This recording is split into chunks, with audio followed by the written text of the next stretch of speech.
Welcome back. It's time for the client panel. For years, future-thinking leaders have been steadily advancing toward a workforce liberated from rigid structures organized around agile talent models that can scale to serve changing business needs. Today, I'm joined by 5 executive leaders for a dynamic conversation on building a top-down, flexible workforce strategy that will give your organization a competitive edge. First of all, welcome to everybody on the panel. Hello. Hi, Tim. Hi, Tim. Hey there. Glad you are all here. I'm going to start out by introducing our panel. First, we have Amy Grant. Amy is the head of brand and consumer at Digicel. Next, we have Elle Lages. She's the senior vice president of people and culture at Flexera. Next, we have Kevin Scott. He's the head of technology, PGA of America. Next, we have Kelli Negro, Chief Marketing Officer at Mitratech. And then finally, Ryan Vestby. He's the CEO of CompuVision. Glad to have all of you. Well, let's get this conversation going. This will be a question for all of you. When did the lights come on for you that made you realize you needed to source and do the work differently? Ryan, why don't you go first? Yeah, thank you so much for having me, Tim. I think really where it stood out for us was when we started using talent globally around the world to drive a lot of the marketing initiatives in our business.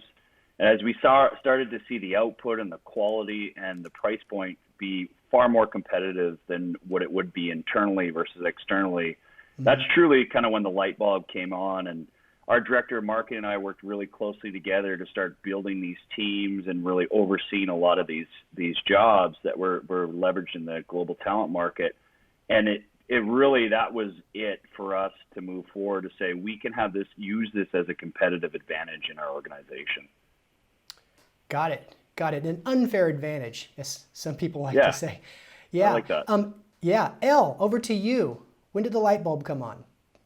Yeah, so thanks, Tim. I think last year in 2019, we were hiring pretty significantly, and the time it was taking us to get to hiring full-time, on average, we're actually down to 67 days, but it was at 72 days. And the notion that we still had a lot of work that needed to be completed, even while we were waiting to bring these people on board. And so for us, Upwork in the immediate term helped us fill a gap and ensure that we were maintaining productivity. And then it became even more of continuing to leverage Upwork so that we were actually increasing the velocity of productivity. Got it. Okay. I like that, velocity. I've been doing a lot of research lately that correlates project velocity, marketing velocity, and sales velocity, not only with revenue, but net profit. So I do think that business at the speed of thought is certainly something that we can really think a lot about in talent innovation. So I love the use of that word. Amy, how about you? When did the light bulb go off? I think just overall as a company, we understand that we are going through this digital transformation. And as our CEO and our senior leadership encouraged us to look at things differently, look at examples of how disruption was happening in order to make things more efficient, to make things better. And I had to look inward at our traditional agency models and really examine, was there a way to do that better? So I think just the overall backdrop of digital transformation really made us understand and look at Upwork seriously as an opportunity to be a part of that transformation.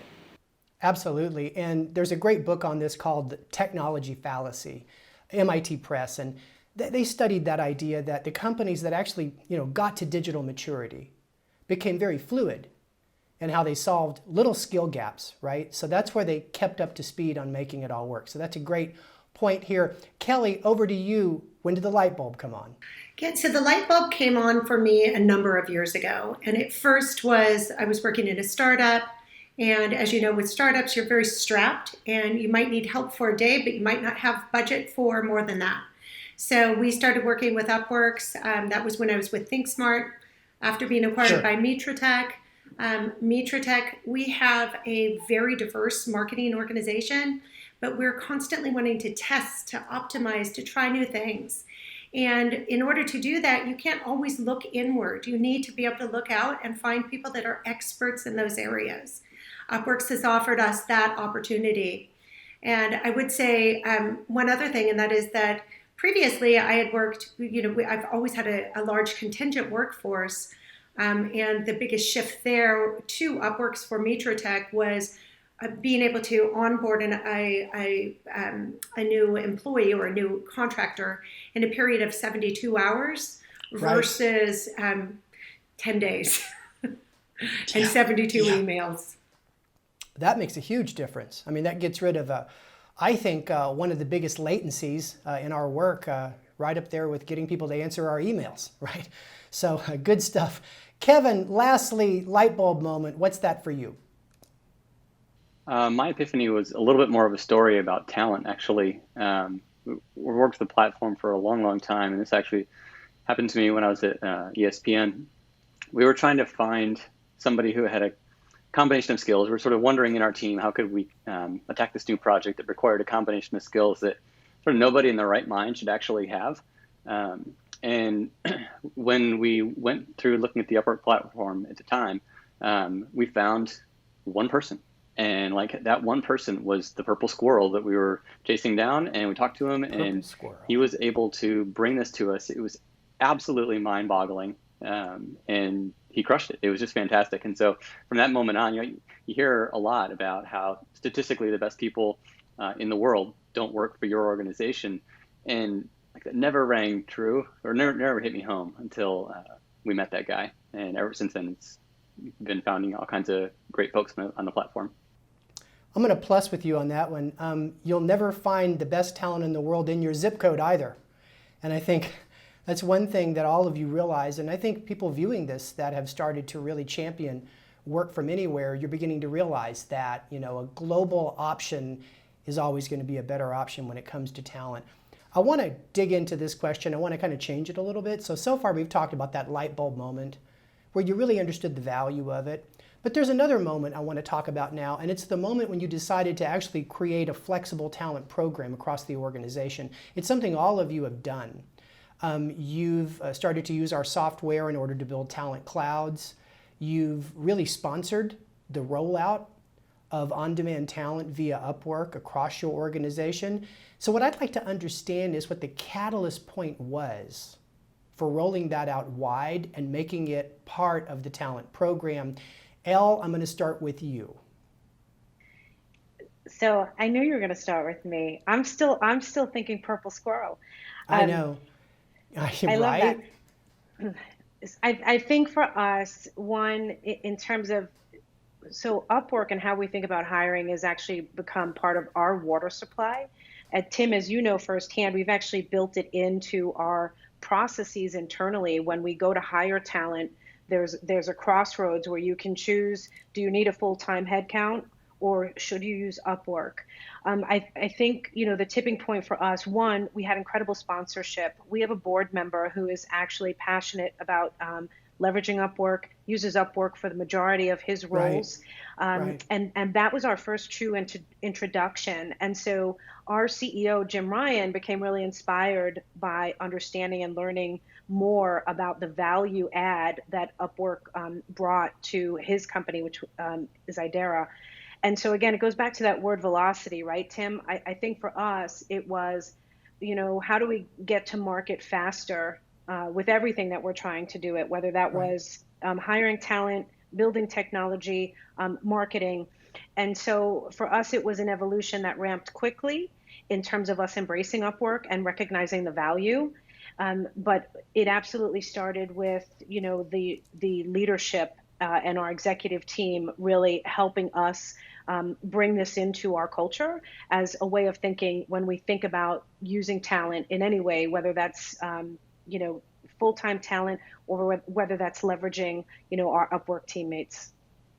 I see on-demand talent not as a replacement or a competition, for full-time talent. I actually see it as a very important enabler for full-time talent. There's a great article on this, the Center for Research on Self-Employment in the United Kingdom actually studied this whole idea that when organizations get very fluid, say they're de-risking a project, and they move in on-demand talent till the project looks viable, it's of course managed by FTEs, then they can move them out once there's a green light, moving back in the FTEs, but now the team members know they have a long runway on that project. And they talked a lot about how it's one of the biggest boosts to a team member's career success, being able to capture all of those skill sets instead of going through the anguish of midnight reskilling. So you make a good point there. Kevin, you and I have talked about your partnership with the human resources leaders and their thought processes here. So obviously it's a program for you around talent. Describe a little bit about what the catalyst for that was and how it's working out. Actually, so you're going to the punchline, and I'll end with that in a second, but the journey really started not trying to achieve scale, but trying to get started. And this is for me several years ago with a different company, but what we did is we ended up taking a team where we didn't have executive support and buy-in yet. It was new. We were trying to figure out how to scale it across a team of people. And what we ended up doing there is saying, look, you're an individual engineer. You've got a lot of capability. You're young with your career in front of you, and you need to decide what you're going to do with all of that. But for right now, let me buy you a buddy. And I want you to go to this platform and find somebody that you think would be good to pair up with. And it was economical. I'll fit the bill. I'll take the bill. You go, and I'm going to expect superhuman amounts of work from you. And it's up to you as a young, capable engineer, eager to grow, to figure out how to get that all done. And so that actually worked unimaginably well, because what we ended up with was good, smart, capable people who were sort of elevated beyond the normal scope of what was technically their job. And they were able to learn leadership, they learned self-development, they learned how to manage people, how to work remotely. And at the same time, they were just cruising through work.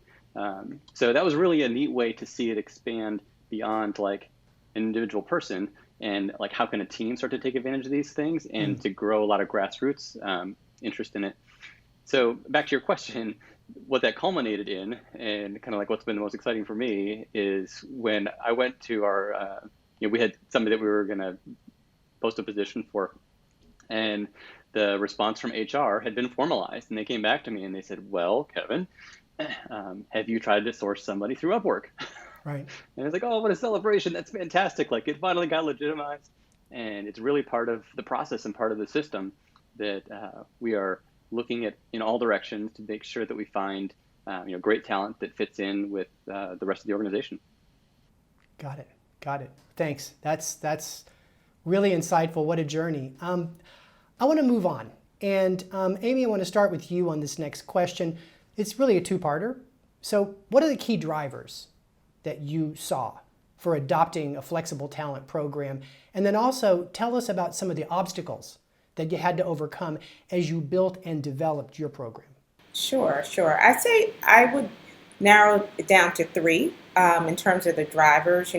Digicel, in case no one is aware of Digicel, we're a telecom provider based out in the Caribbean. So we have markets across all of the Caribbean, 31 markets, and then Central America and South Pacific. So if you can imagine trying to head up the marketing for 32 markets across geographically, so budget, first of all. If you looked at we knew we couldn't replicate having agencies or creatives in each market. How do you scale? How do you develop once and then localize? So budgets were the first thing, because I knew in terms of expectations, in order to meet those expectations, we weren't going to be able to do that working with our current resources that we had at the time. So that was the first thing from a driver standpoint. And then, as I said, just the expectation, even though we're based out of the Caribbean largely, there is a goal, it is an aspiration in terms of the product that we put out is on par with the world, from a creative standpoint, from a production value standpoint. And while I won't say that we don't have that wonderful talent where I reside in the Caribbean, you just want to make that as even as possible. So that also makes you want to cast your net as wide as possible. So I look at budgets, I look at expectations, and I just look at the restrictions in terms of, as you said, the talent that you have, whether it be at the company, whether it be at your zip code, whether it be on the island that you have. In some of our markets, we have 5,000 consumers. So if you look at that, we really needed to make sure that we could go as wide as possible. And then another thing too, because traditionally I've been working with agencies in the States, and I also wanted to have agencies or individuals that had the sensibilities of the markets that they were serving. So I was very much interested in understanding how to go and look at Upwork and see if I could find some of those individuals who may be residing in one of our markets, but might be working with the agency that we had a retainer with. So it also created, increased that likelihood for me to find that person. So again, budgets, expectations, talent pool. I would say in terms of the resistance, one of the things that I needed to make sure when I first decided that this is what I was going to do, and I worked with our procurement department, our legal department. Once you have those partners in place, they look, and it's not the traditional model. In fact, when I started working with Upwork, I was told, there often is hesitation because when these organizations look at the business model, it's not something that is expected. So we did get a lot of slowdown in trying to understand from a legal standpoint certain terms. When we went through the redlining, it was like, these are, we can't go any further. And it wasn't until I really had to get with our CEO, again, who I told you, who brought the notion of digital transformation to the business. And I also looked at what his objectives were, and I needed to make sure I aligned my objectives with his in positioning Upwork as a viable solution. And once I did that, everything, it's almost like the doors that were, shut open because I had his support. Anything that was slowing us down, he's like, you know what? This is not a big deal. We know we need to do this and let's get it done. And once I had him backing me, then we were able to get through those stumbling blocks. Amy, that's a really important point you bring out. And in my role in the Insights Group, we hear this all the time, that once you can connect at the C-suite level, if you will, a chief executive officer, et cetera, with an initiative that cuts across the whole company, has a sense of urgency, like digital transformation. During COVID-19, a lot of executives are thinking hard about how to become more agile as an organization. But when you make that connection, it really does lead to the adoption of innovative ways that are kind of outside the norm, outside the rails, so to speak. So that's a good point. And I want to follow up on that. Elle, this next question is for you, and then I'm going to follow up with Kelli also. What does it take to elevate a program like Upwork, this opportunity, to get it to the executive sponsorship level? Amy's talked about connecting with digital transformation. Elle, talk to us about how executive sponsorship happened at Flexera that obviously drove you to become such an adopter and an enthusiast about flexible talent. Well, again, I think we were fortunate. For us, Upwork really did start at an executive level. And I actually think what was trickier for us was getting the next layers of leadership to get on board, because everyone had really this sort of traditional hiring mindset. And we were ahead of the curve, at least from a Flexera perspective, to try to change that.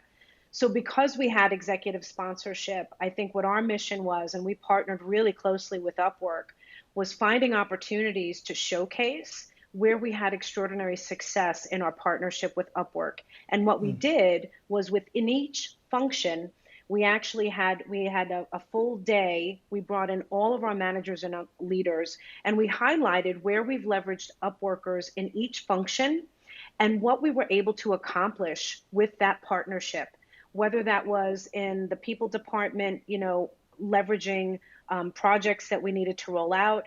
We had someone in engineering showcase how within 24 hours, it was 24, 48 hours, they had an Upworker on board. We were able to quickly execute and deliver from an engineering perspective output that was needed, marketing. And so that is where I think, while it was myself and Jim Ryan, it really started to hit home with the rest of our senior leadership, as well as our broader management base, which was really hardest for us actually to get Upwork into the water supply.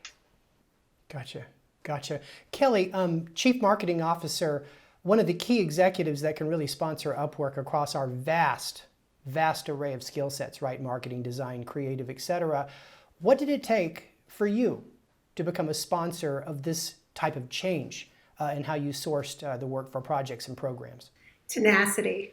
I think it's a single word for, in my case. Tenacity, absolutely. Yeah. Having worked with Upworks prior to joining or prior to being acquired by Mitratech, coming into an organization where it was extraordinarily difficult to bring on contractors was very frustrating for me.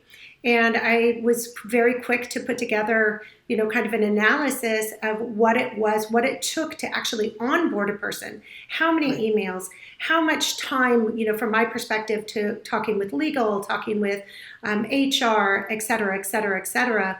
And it was very easy to build a use case. It still took me quite a long time to actually get the executive team excited about it. Because they saw it mostly as something that was going to be used by marketing. But once I was able to actually get the engineering and product teams as excited about it, and we came at it together, we were able to really get it, bring Upworks in much more quickly at that point. So really tenacious, you have to be tenacious about this. You have to not back down, build use cases, build in your time. Your time's worth money. And put together an analysis that's so compelling that you can't turn it down. Absolutely. A deal you can't refuse. Clayton Christensen, who wrote The Innovator's Dilemma, talked about that persistently persistent leader who drives radical change to keep the organization one step ahead of the rest of the world. And that's exactly what you're talking about here. Just a quick throw to you, Ryan, as CEO. I don't think this started with you, right? What did it take for you to say, I love this, I got this, this is a CompuVision thing? What did it take? Actually, it did start with me. Oh, okay. So what did it take for it to start with you? Yeah, well, so for me, I'm always trying to figure out a different way to do things, faster, cheaper, quicker, better. Yeah. One of our core values in our business is be curious. Yeah. So you can imagine be curious is really focused on anything like the way we do it is not good enough. There's always probably a better, different way to do it. So I kind of approach it from this. There was executive buy-in. I was it. I was like, we've got to do this. This makes sense. This is the future. So I spent the majority of my time trying to craft a narrative to get everybody on our team to align with this goal. So that was a bit trickier, you can imagine, from a kind of a top-down perspective. And really where it came down to was creating, what I realized was people resist new things. They just resist it with fear when they don't really understand it. And so I would say one of the most important things we did in our organization was I created this place of safety. This was not about replacing jobs. This was not about changing the way we deliver things. What I went back to them with was saying, there's got to be things in your job description today that you don't like doing. There's got to be things that you just want to really focus on the top 10% of what you're good at, what you're passionate about, and what we focused on. What if I could leverage a platform to take care of the 80 or 90% of the stuff? So now your capacity and your output, and we just invert that where you're spending 90% of your time doing what you love to do, the reason why you're in this role. What if we could do that? And so that changed everything in regards to creating this level of safety. So I find it, instead of resisting it with fear, they embraced it with excitement. But that still wasn't good enough. Like, we needed to show results. And so we have a saying in our business, reputation is built on results. So if we don't have those results, we never would have successfully rolled this out. And I would say our marketing team was the reputation built on results. And then everything else started to kind of move forward from there. But really, it came down to just creating this safe workspace, knowing that we're growing. We're a rapidly growing business, kind of 30-40% every year. So the only way we can do that is not just keep hiring more people of the same kind of mindset, we need to be able to leverage tools like Upwork to be able to drive some efficiency. To the point of our earlier conversation with Mike Shui from Google, it really is about expanding that periphery of on-demand talent so that the core can focus on things that are truly core. So I think that's a great vision from your standpoint, and it's a great way to think about how we motivate people to adopt new models like this. And a follow-up with you, Ryan, where was your organization pre-COVID, and what does the future state look like as you bring back resource capacity? Yeah, so what's interesting, pre-COVID, we were moving quite heavily into this kind of flexible economy. All of our departments right across from accounting, marketing, operations, they all had some level of Talent Cloud set up, and they were using this. And this is, we were starting to really get traction, I'll say, pre-COVID, where a lot of organizations were realizing, oh, we don't have that talent here, no problem, we can access the global talent pool through Upwork and make this happen. And so we were gaining a lot of traction through all of the organizations. When COVID hit, it was more so of, is just around cash flow and what does this look like, and do we need to just kind of change our model a little bit? And I will just say, one of the advantages of being in this kind of global talent pool while COVID hit was we could turn it off as quickly as possible, the same way as we could turn it on. And so if we needed to kind of shift and move things around, we could do that. And that is a little bit more difficult if you don't have that as one of the tools in the belt. And if it's just all using, hired CompuVision employees, it's a lot more difficult to be able to shift that. So, moving forward, like as we kind of turned it down to be able to see where we're at, and, now we can still see the sun coming through, even though we're still in COVID 5 months later, we know that we're starting to ramp up a little bit more. Customers are spending money, our pipeline's full. There's a lot of great initiatives. So I see us opening that floodgate a little bit more so we can start taking this on and building back up our Upwork team that we had pre-COVID. Gotcha. Kevin, taking this question to you a little bit, PGA, kind of follow it a little bit. What does the future state look like for you as you bring back resource capacity? In other words, what would be par for the course as you guys crow back? Been waiting for that one. Swing and a miss. So actually, I think Ryan encapsulated a lot of the concepts pretty well here. We also, we had budget impacts that happened over the last several months, and so we were able to adapt really quickly with that model.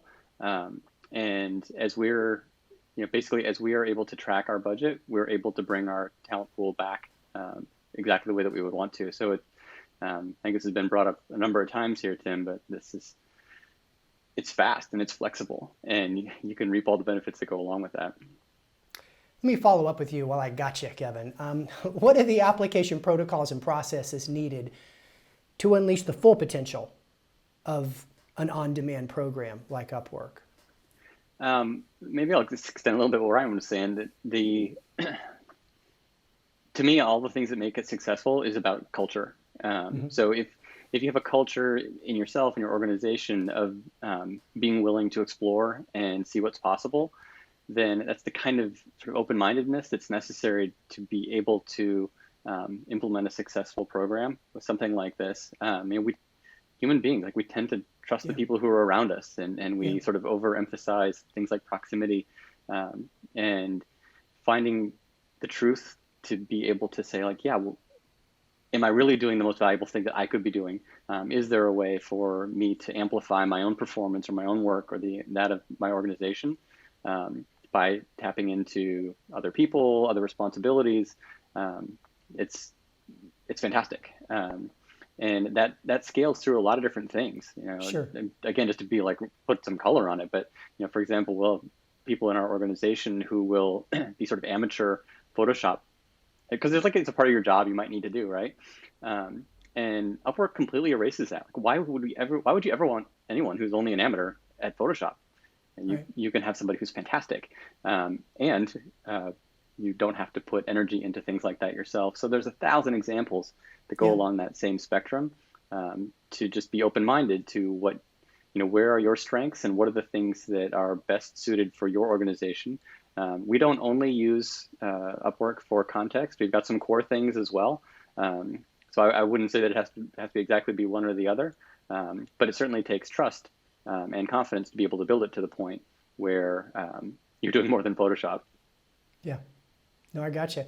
How did you, in technology, how did you draw the line between what could be worked on the other side of the firewall by OnDemand Talent versus what had to be worked on inside the organization with the full-time team members?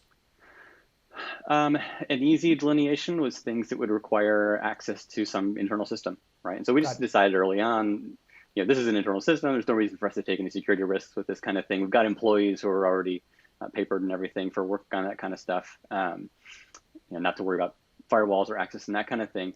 What was necessary for us, and this is a necessary part of building the product, was that we would actually have APIs for our outside customers anyway. So what that did is it created a balance of we would put our own internal resources towards building those parts that could only be done by internal resources for the sole purpose of getting information exchanged with the outside world. And then we would use people in Upwork from the outside world to be able to build and consume using those. So it actually created I think it was obvious, at least for the sort of consumer products that we were working on at that point. Got it. Amy, I just want to ask you too to chime in on this one.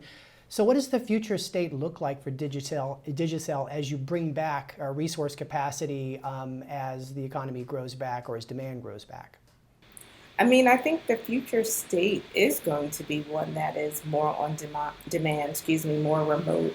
I mean, part of my business is I'm talking to people around the world all the time, and it's shown that we're more effective working with one of our key gems that we found through Upwork, a copywriter who's based in Singapore, who's writing for markets like Jamaica, Barbados, St. Lucia, where I reside. So it shows you that you can have a workforce that's not within your brick and mortar organization, respectively.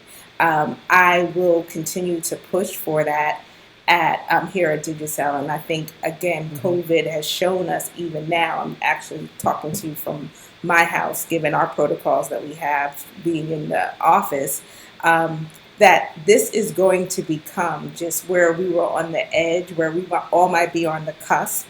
I do believe this is going to be a new normal, and I think by organizations seeing how we're able to be productive, we're able to be meet the expectations. Again, as a telecom provider, mostly our consumers are pre-grid and prepaid markets, and we needed to make sure that people could top up, could get to their credit, and how did we have creative to keep that going? And we were able to do that because we were tapping onto resources across the globe in order to stay consistent and meet the demand. So I think we're just an example of, as we look into our this year as well as next year's planning, that Upwork has shown that working with on-demand organization is here to stay. We've proven that we do get results. We see, as I have more markets, some markets use Upwork more so than others. And I try to show that example of how that market, what they're getting done for another market who might be still slow to pull that trigger. So I see it as basically what we're doing now, that we're communicating via technology, working with people who are not within our own market or country, and being able to expand our ability to work across disciplines globally. So that's what I see the future holding. Got it. Kelli, this next question is for you. Now that your team has access to remote, independent experts, how does it change how you approach business problems and business opportunities? So similar to what so many others have said already, we are able to really find people that are specialized in something that potentially we want to test, a new channel that we want to test from an account-based marketing perspective. It might be a new marketing technology that we want to try to leverage. Rather than wait for my team to come up to speed on those different technologies, on these new channels that we're discovering almost every day at this point, we are able to find people on Upworks that have the direct experience. And in many ways, they almost become mentors to my team because my team is able to, while managing them, to learn from them.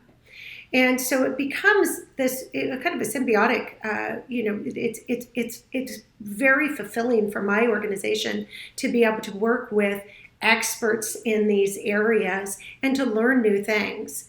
So it's enabling me to, one, get into market much more quickly, two, to take full advantage of new technology trends, new marketing channels, to be a first to market at all times. We are constantly seeking to be ahead of our competition, and using flexible talent allows us to do that.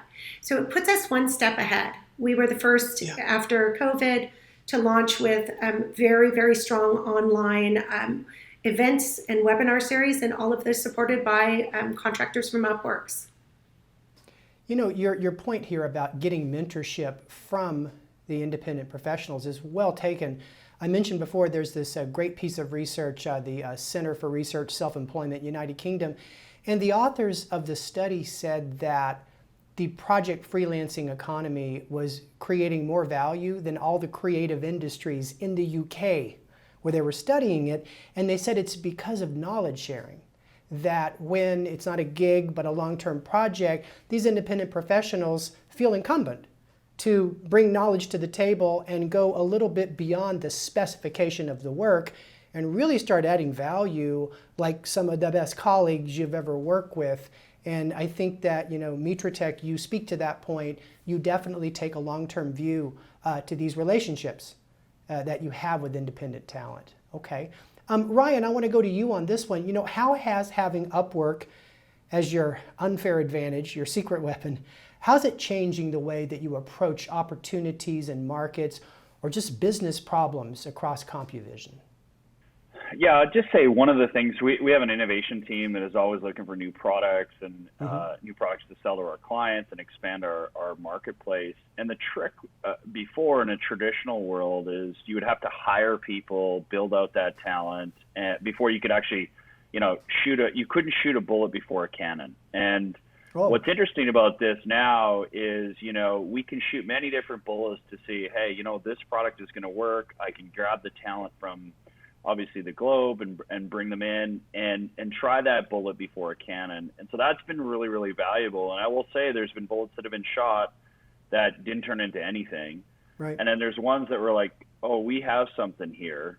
We need to build out a talent cloud around this. We need to add more people. Maybe it's a hybrid model of our people and, you know, the flexible talent world, and really start building a product around that. And before Upwork, before leveraging the global talent market, we couldn't do that. You would have to do a lot more analysis in our business to go, do we want to invest in this? Are we going to hire full-time people? And is it going to work?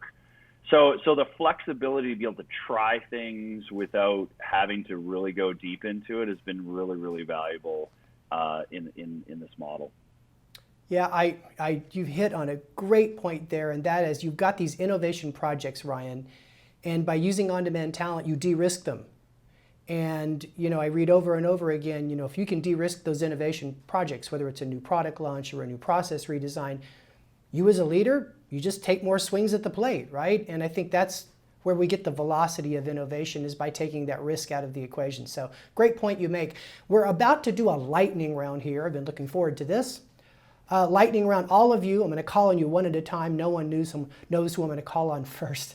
But here's the lightning round. What is one piece of advice that you would offer other leaders that are looking to build their own flexible talent program? Elle, I'm going to start with you. One piece of advice, I would say just go for it. Choose a project or initiative and give it a try. I think, you know, the last comment was spot on. There's not a whole lot of risk. In the worst case scenario, you can always move on. But I would say absolutely think of something or project initiative that you need to execute on and give it a try and don't hesitate. Okay, so it's just go for it. There you go. All right. The next person I want to go to on the lightning round is Kevin. What is your one piece of advice to build a program like yours? I think it's most important to work really hard at it and be committed to it. I think I've seen a number of people try to take shortcuts in terms of assuming that, oh, all I have to do is this thing and click a button and type a thing, and then all of a sudden, like, magic is going to happen and success.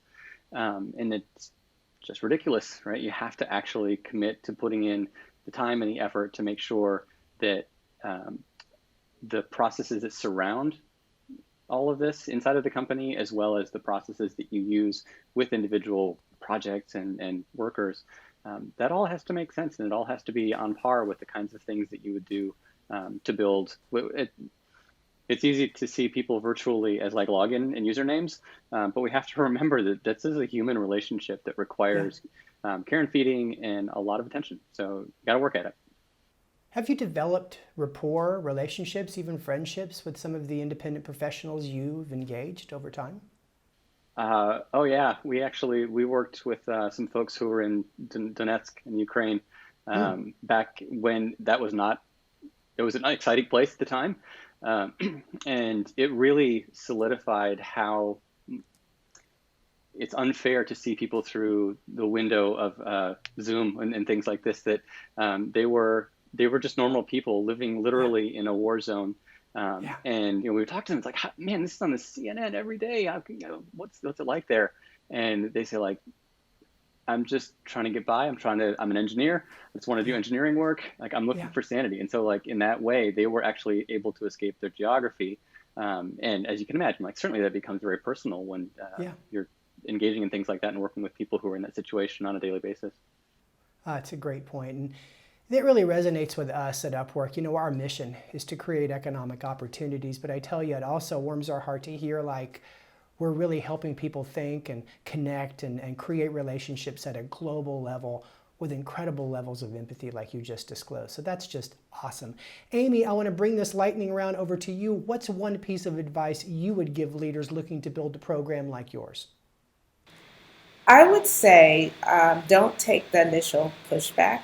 Don't stop there. If I think about it, and be careful who you talk to and how you bring up this opportunity. I remember when I first became aware of Upwork, and I went to the creative director at my organization at the time, and of course, in bringing this to him initially, he's going to get to a point where, feel threatened and feel a bit apprehensive. So his lens and what he put on it were something that I said, you know what, that might be the case, but I'm looking at it from his vantage point, right? And his vantage point was to protect and very scared and very nervous.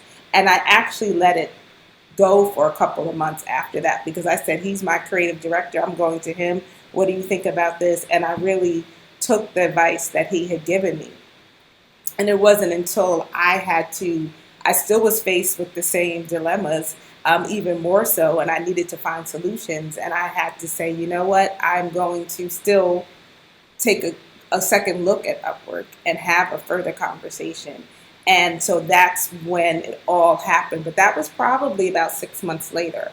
So I would say that my advice is to make sure, as you are taking this on and considering this, you have to be cognizant of people in your organization and what will be some of their initial apprehensions. And then as you get buy-in, I think, I'm not sure who brought this up, but putting together that analysis and that case so that it can move forward and it doesn't get stopped right away by someone who's either not ready to understand or might feel a bit threatened, and immediately their inclination is to say no. So that's my advice. That's a great piece of advice, and it really, ties back to Kevin's empathy point. I mean, that's what you did. You showed some attempt to see things from someone else's perspective. It caused you to think a little bit differently about timing. I think that is an incredible piece of advice for anyone championing change, is to have empathy. So Amy, I appreciate that contribution. Over to you, Kelli. What's a piece of advice you'd give leaders looking to build a program like you have at Mitratech? First, I would say be tenacious. Don't let anyone stop you from bringing a remote or from bringing a flexible talent program in. But I would also say find ways to measure. If you can absolutely quantify how a flexible talent program is saving your company money, is increasing if you're seeing a strong ROI, then you should not have any issues selling this in and getting widespread usage. We are really strong on measuring our flexible talent program. We measure before and after. We actually even will bring 2 agencies on at the same time and measure those agencies against each other, and then go with one of the agencies. So find every single possible way that you can measure your success. That's a great piece of advice. That which is measured is multiplied. Or that's an old saying from manufacturing, but I believe that. Finally, to you, Ryan, I ask you this question because at CompuVision, you've made this such a part of your project and program DNA. I mean, you told me once that when you start something, you ask those questions, well, can we automate it? Can we Upwork it? And then at that point, you look at traditional talent. So you've got a very robust program there. What's the piece of advice you'd give leaders about building their own? Simply put, don't give up. If you don't get the desired results that you want on the first initiative, I think it's too easy to give up, and then it becomes a self-fulfilling prophecy saying, look, it didn't work, it's not good, we don't have good talent. We follow this guideline by Peter Diamandis called the 6 Ds of exponential. Sure. And where I believe the flexible talent workforce is right now is it's in the deceptive stage, where it's on its way to disrupt the way we work, but it's not quite there yet. Yeah. And so you're going to get some misses. And so for me, the whole mindset of just don't give up. If you didn't get the results you want, try again. Right. But as that tightens up and you get better and smarter and more creative talent pools, the results are starting to come in more and more. And so you just can't use a one-off project or a couple projects to measure the success of this or not. You need to keep going and not give up on this initiative, because it will drive huge benefits to your organization. I mean, you point out this concept that, you have these early misses, the pool grows, especially the one that you have in your talent clouds, and then it's like a hockey stick of performance improvement. And I hear a lot about this concept of learning effects. So organizations that really get behind innovations and they learn how it works and they go through all that pain and heartache to make it work for them within their culture, they develop this incredible lead over others that try to follow them in their own industry, because if you learn a lot early, you not only stay ahead, you kind of shape the way the market grows over time, as much as CompuVision's given us great feedback about how we do things with our enterprise products. So that's just a great point. I want to thank everyone on this panel. This has been a really invigorating conversation. I know I've taken away a lot from it. So Amy, Elle, Kevin, Kelli, and Ryan, thank you very much. And for everybody watching, stay tuned. Thank you. Thank you, Jim. Thank you.